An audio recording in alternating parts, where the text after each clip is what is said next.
Terima kasih Anda masih bersama kami di Berita Padang. Bagi Anda yang baru saja bergabung, kami hadirkan kembali 3 berita utama pada pagi hari ini.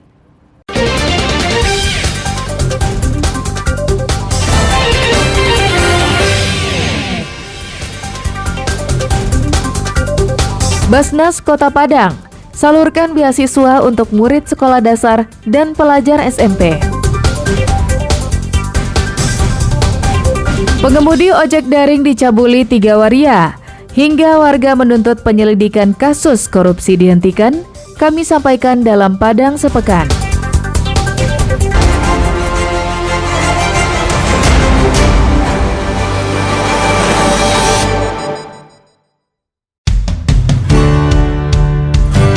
Seorang pengemudi ojek daring menjadi korban pelecehan seksual oleh 3 waria di kawasan Kayu Kale, Kecamatan Kototanga, Padang.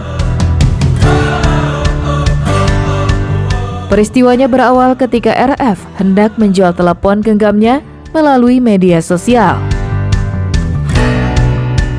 Setelah bertemu, pembeli tersebut mengajak korban ke rumah kontrakannya yang tak jauh dari lokasi tersebut. Di rumah tersebut, korban dianiaya oleh pelaku dan 2 orang temannya. Setelah tak berdaya, ketiga orang tersebut melakukan pelecehan seksual terhadap korban. Berselang beberapa jam setelah korban melapor ke polisi, tim Reskrim Polsek Kototanga menangkap 3 waria yang menjadi pelakunya di 3 lokasi.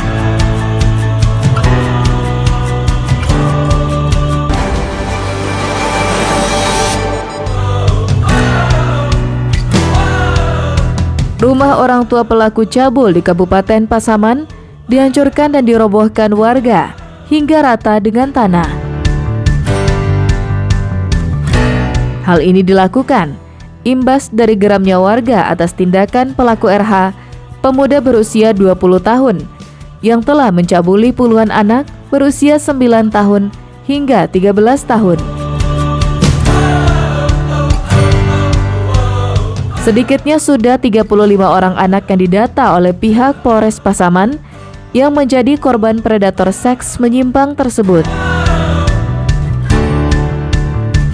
Ke-35 anak tersebut semuanya berjenis kelamin laki-laki dan rata-rata masih duduk di bangku sekolah dasar.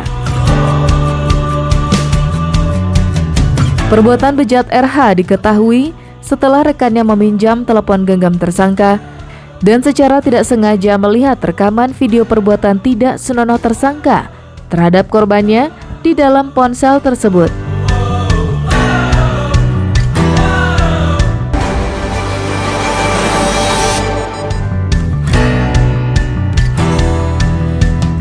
Tawuran remaja kembali marak di Kota Padang.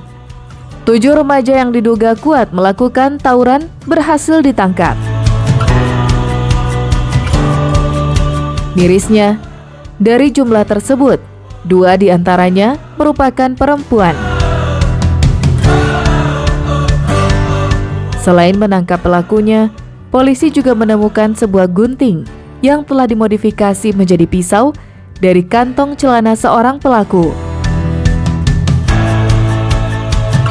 Namun barang bukti lain berupa senjata tajam, pisau, celurit, dan samurai diduga kuat telah dibuang ke sungai untuk menghilangkan jejak para pelaku.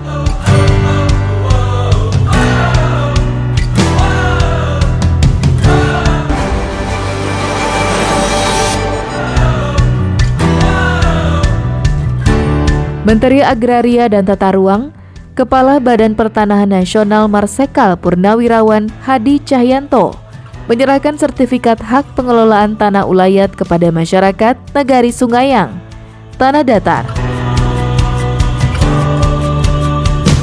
3 sertifikat pengelolaan tanah ulayat diserahkan kepada Ketua KAN Nagari Sungayang, Yuhelman Datuk Palano.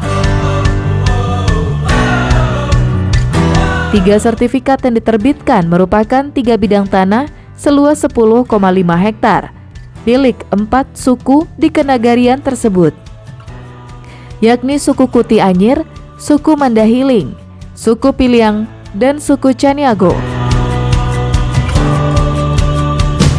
Diharapkan masyarakat adat bisa terhindar dari perselisihan dengan investor, baik skema hak guna usaha maupun hak guna bangunan.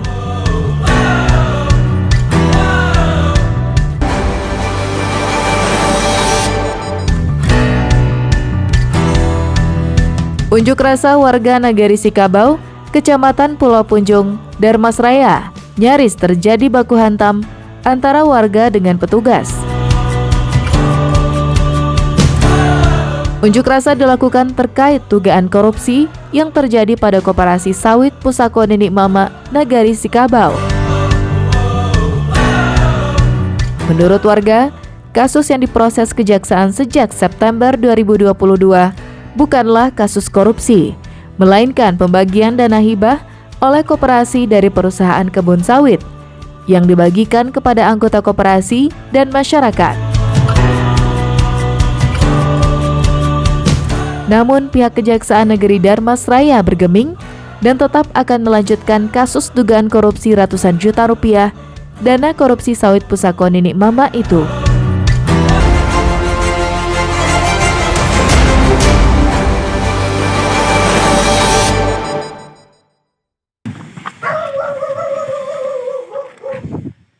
Polisi bergerak cepat menuju lokasi tempat persembunyian salah seorang pelaku pencurian kendaraan bermotor yang selama ini telah diincar polisi.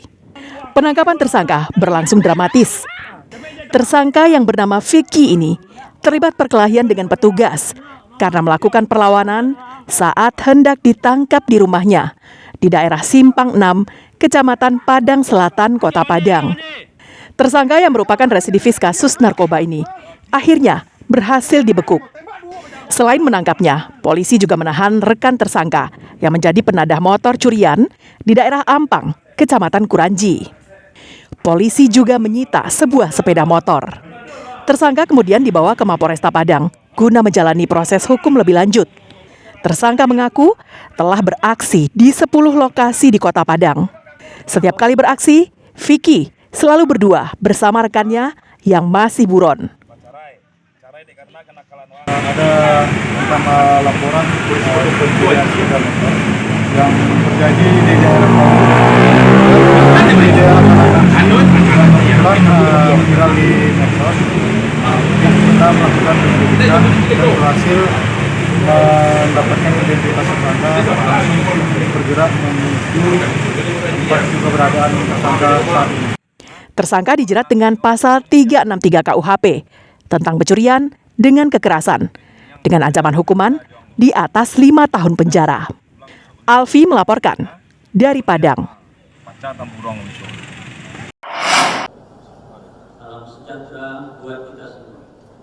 Lebih dari 2.000 dokter anak dari seluruh Indonesia dan sejumlah utusan negara Asia lainnya menggelar pertemuan di Kota Padang. Pertemuan tersebut bertujuan untuk menyatukan persepsi dan membangun kolaborasi antar dokter spesialis anak dan tenaga kesehatan untuk menurunkan angka kematian anak di Indonesia. Dalam pertemuan, para dokter anak tersebut membahas Restoring the Future of Children. Hal ini mengingat 3 tahun dilanda pandemi COVID-19, perkembangan diri anak menjadi terganggu. Aktivitas imunisasi anak tidak dijalankan dengan optimal. Selain itu, dokter anak juga fokus untuk menurunkan angka kematian pada bayi dan balita. Hal ini mengingat sekitar 30% kematian pada bayi disebabkan oleh pneumonia atau infeksi paru. Untuk meminimalisir resiko penyakit pneumonia atau infeksi paru pada anak, pemerintah sudah menggencarkan imunisasi yang dapat diakses gratis di layanan kesehatan. Bayi baru lahir itu 10%-nya. Jadi makin besar itu kematian karena pneumonia cukup tinggi. Itu menjadi penyebab penyakit yang kemudian bisa membuat sebab langsungnya itu sepsis ya. Sepsis itu kan penyakit yang infeksi berat lah. Tapi dasarnya itu memang 30% karena pneumonia. Oleh itu saya kira sangat tepat sekali kalau kita memasukkan program vaksinasi PCV atau pneumonia ini ke dalam program imunisasi nasional. Kita kan pandemi ya, COVID-19. Nah, kita sebagai dokter anak tidak hanya yang bermasalah itu pengembangan diri kita, tapi anak juga sangat terganggu, terbatas, akan banyak dampak gangguan, baik sebagai sakit maupun sebagai problem-problem isolasi yang terjadi. Oleh karena itu sangat mengganggu masa depan anak Indonesia. Pertemuan ini juga membahas angka stunting yang terjadi di tanah air. Robiham melaporkan dari Padang. Saudara, informasi tadi sekaligus menutup berita Padang pagi ini. Saya Frin Meriana beserta tim redaksi yang bertugas mengucapkan terima kasih. Sampai jumpa.